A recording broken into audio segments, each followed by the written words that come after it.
同学们好，老架一路严守拱拳，接上式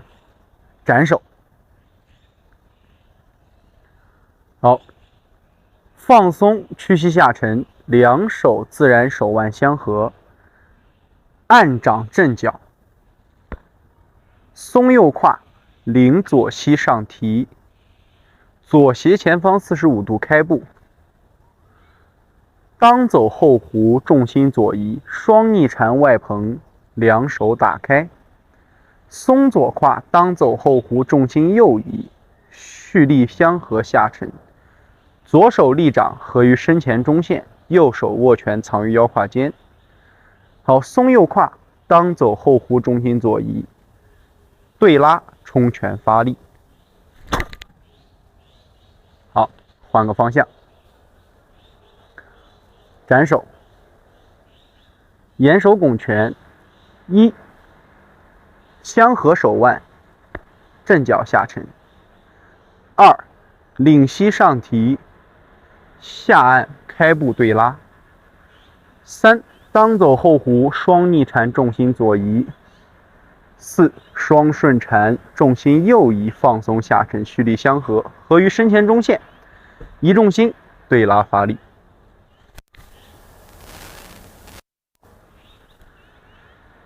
严守拱拳呢，是我们的一个重复动作，但是即便是重复的，我们也要去带着大家去进行一个小回顾。我们在发力的过程当中，一定要切记身法在形成动作衔接时，每一个衔接的地方不同。虽然我们下式严守拱拳的外形定式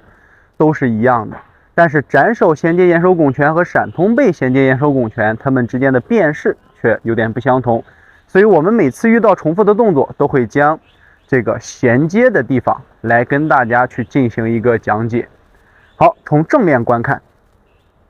斩手结束以后，两手相合时，注意看身法的变化，松沉左胯，同时两胯微微向外蓬，在正脚的过程当中，两手左手逆缠放松，右手领腕同时向中线相合，手腕合住的过程里，正右脚身体会微向右前方产生螺旋。这个时候重要的点就来了，很多同学在打严守拱拳的过程当中，这个变式按掌是采取的用下按掌，就是直接合在了小腹丹田非常贴紧的位置。我们把方向稍微用掌根向小腹丹田的前侧，夹角大约在45度翻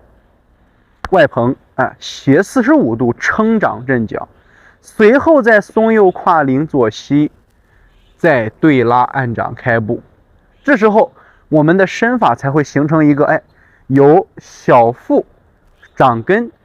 周身下沉时形成了45度的对拉外蓬劲，随后再随着咱的松右胯双逆缠外蓬双顺缠相合。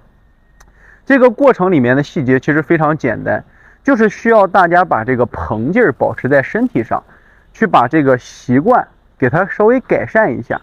那么我们继续向后呢，两手双逆缠外蓬打开，转双顺缠放松相合。在这个过程里面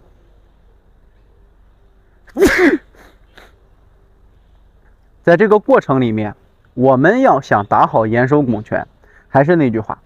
大家要记住，严守拱拳的发力它不是一个单独的右胯的劲儿，它在发力的过程当中有蹬右腿向前崩胯的合劲儿，也有左腿脚后跟内侧蹬地折叠相合的螺旋劲儿，同时还有胸背对拉的开合劲儿，以及小肚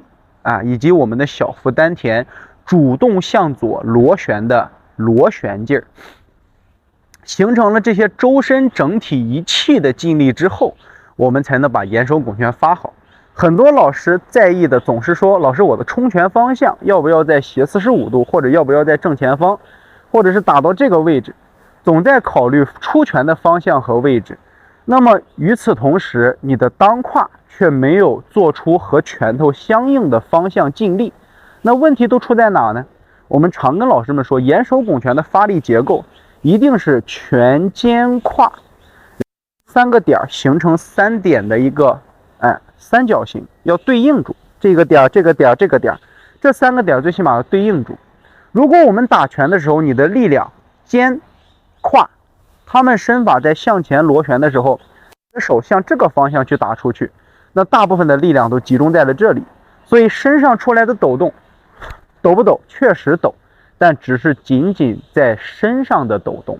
没有将力点打在你的拳锋上啊，这是一个很重要的事情。然后其次就是老师们，为啥你总觉得发不出来力？我们可以尝试着眼手拱拳的时候打一下指裆锤，你会发现在指裆锤的过程当中，你比平常打眼手拱拳的力更好发。为什么？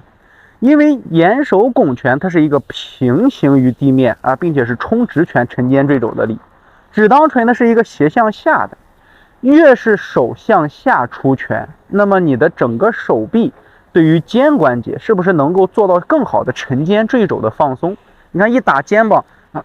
在下边去进行一个下沉相合，那你肩膀这个对力的一个贯通性就非常好。那直拳就会导致我们有时候肩膀一打出来逆缠多了，就有点挑肩架肘，导致力量集中在了肩关节，形成了发不出力的外形。那总结出来其实就这几点。蓄力的过程当中，周身放松相合，拳要空心儿。发力的时候呢，手臂要自然向前冲拳，保证沉肩。想让力点随着身法的这个螺旋变得更大，一定不能用单独的右胯的力量，而是右胯、左胯、小肚、肩背同时产生的蓄力放松、发力外蓬这样的一种劲力。